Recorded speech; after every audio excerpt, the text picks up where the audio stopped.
नमस्कार दोस्तों, मैं आपका अपने YouTube चैनल पर फिर से स्वागत करती हूँ। और आज की क्लास में मैं आप सबको समझाऊंगी कि वस्तुओं के समूह क्यों बनाए जाते हैं।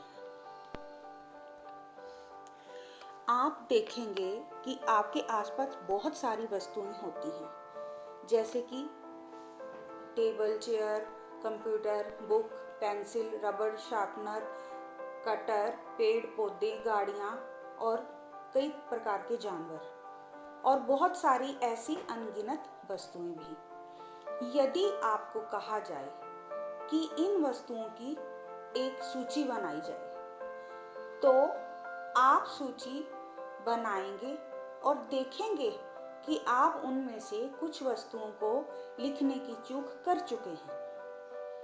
क्यों?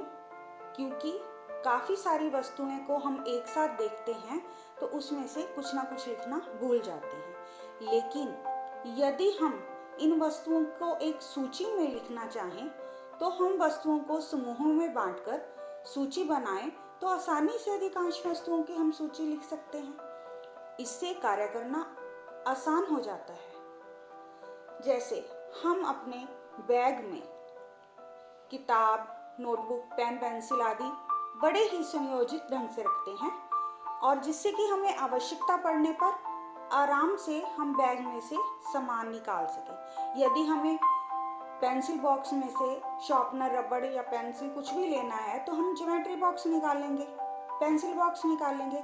और यदि हमें कॉपी की ज़रूरत है तो हम कॉपी निकालेंगे। अगर हमें किताब की ज़रूरत है तो हम किताब निकालेंगे। यदि हमने अपने बैग को पूरी तरीके से सुनियोजित ढंग से अरेंज किया होगा। अब यदि हम किसी दुकान पर जाते हैं, जाकर देखते हैं कि दुकानदार जो बिकने वाला सामान है उसको बड़े ही सुनियोजित ढंग से रखता है।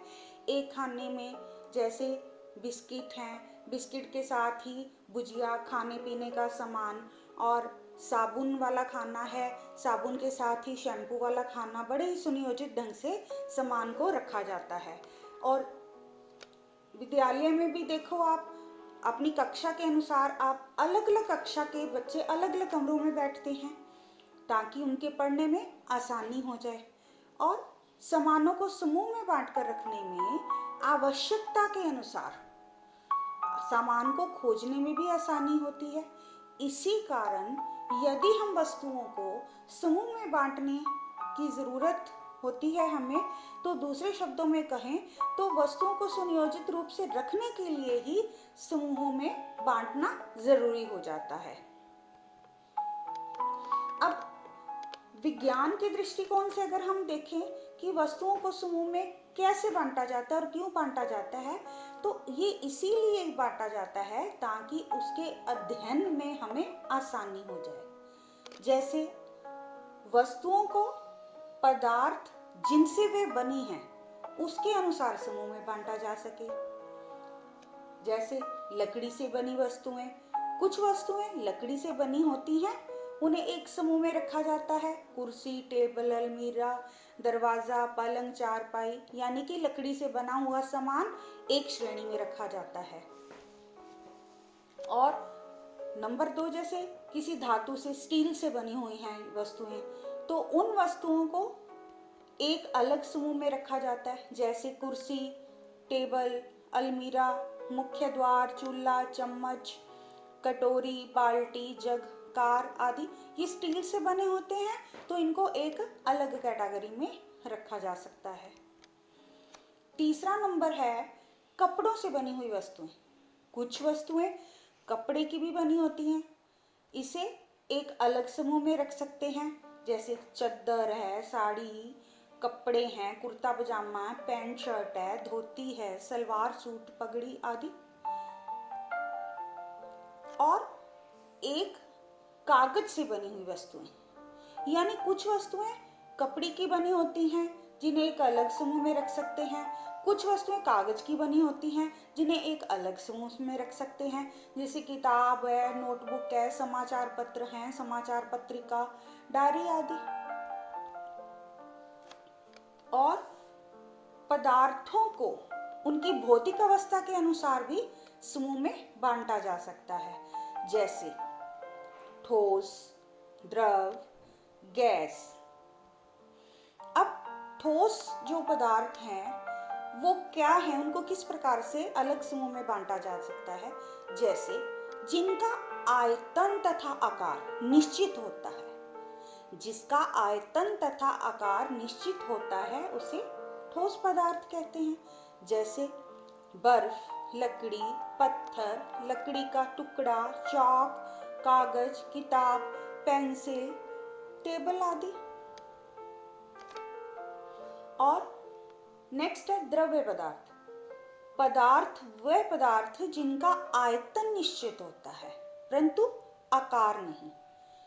याद रखिए कि वह पदार्थ जिनका आयतन निश्चित होता है परंतु आकार नहीं, तरल पदार्थ या द्रव्य पदार्थ कहलाते हैं। जैसे लिक्विड कोई भी ले लो, जल, तेल, कोल्ड ड्रिंक, दूध आदि। तरल पदार्थ को जिस बर्तन में भी डाला जाता है, तरल उसी बर्तन का आकार ले लेता है। आप चौरस बर्तन में डालोगे जूस को तो वो चौरस लगेगा, चौकोर लगेगा। अगर आप उसको गोल बर्तन में डालोगे तो वो गोल लगेगा।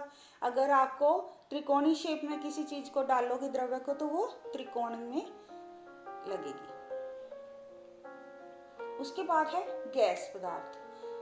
गैस पदार्थ वे पदार्थ हैं जिनका आयतन तथा आकार दोनों ही अनिश्चित होते हैं, उसे गैस कहते हैं, तथा इसकी जो अवस्था है वो गैसीय अवस्था कहलाती है। जैसे गैसों के नाम आपको पता होगा, oxygen, hydrogen, nitrogen, carbon dioxide. हवा कई गैसों का मिश्रण है और हवा भी एक गैस है। अभी उपरोक्त गुणों के आधार पर अगर देखा जाए तो पदार्थों के 3 समूह बनाए जा सकते हैं। अब इसका जो नेक्स्ट पार्ट है वो हम अपने नेक्स्ट वीडियो में शेयर करेंगे, और इसके लिए आप हमारा ये चैनल सब्सक्राइब किए जाएं और वीडियो को लाइक भी करें ताकि आपको और नोटिफिकेशंस आती रहें और हम अच्छी अच्छी वीडियो बना के आपके सामने पेश करते रहें।